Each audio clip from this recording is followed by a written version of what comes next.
roast out with a fork. Do your own electrical work.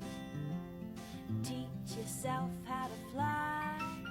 Eat a 2-week-old unrefrigerated pie. Welcome back to the Druid's Deadly Darlings, a series where we discuss the finer things in life. I'm your host, Madame Datura.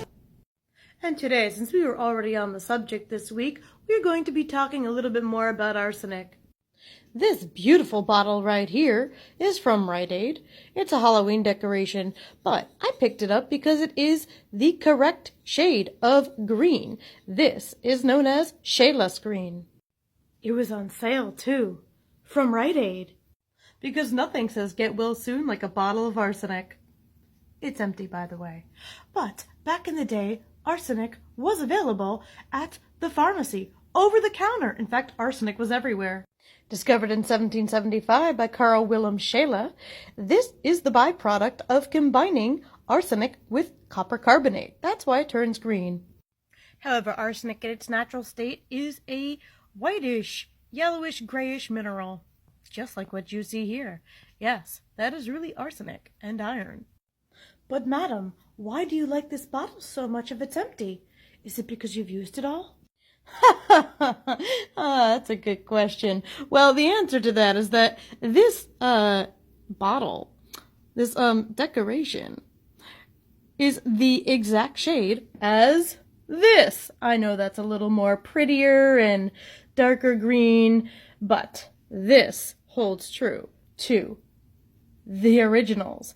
This is a 19th century Victorian original. This is a miser pouch, and it is made in the typical Victorian shade of shay-laas green. This shit was everywhere. Arsenic was in the upholstery. It was in the fabric. It was in the book bindings. It was in the walls. It was in the children's toys. And yes, readily available over the counter to your local pharmacist for rats.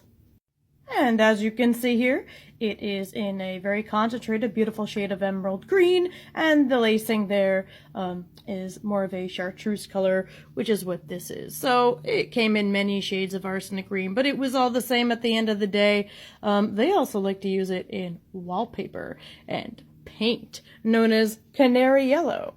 I suppose that holds true to its natural state. Probably when you mix it with sulfur, it makes that nice yellow color. It was also in gray paints, too.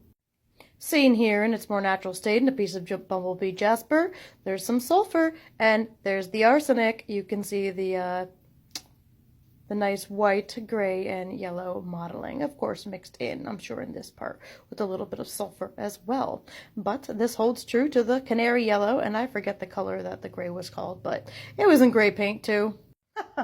Arsenic for everyone. The 19th century was like the Oprah Winfrey show of arsenic poisoning, and you get some arsenic, and you get some arsenic, and you get some arsenic. However, the authorities did quickly catch on, and, pretty soon we were able to test for that and figure out why the rich widow is suddenly and so quickly changing out of her mourning attire. Don't get any ideas now.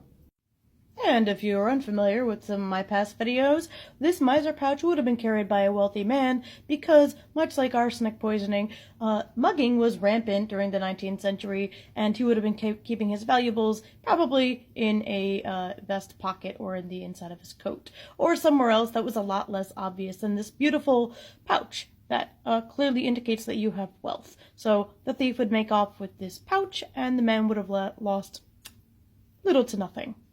That concludes this episode of the Druid's Deadly Darlings. Next time we'll discuss my personal hero, Julia Tofana, and her famous elixir. Or should I say, nefarious elixir. The femme fatale and feminist vigilante of 16th century Italy, Julia Tofana. Until next time, stay curious.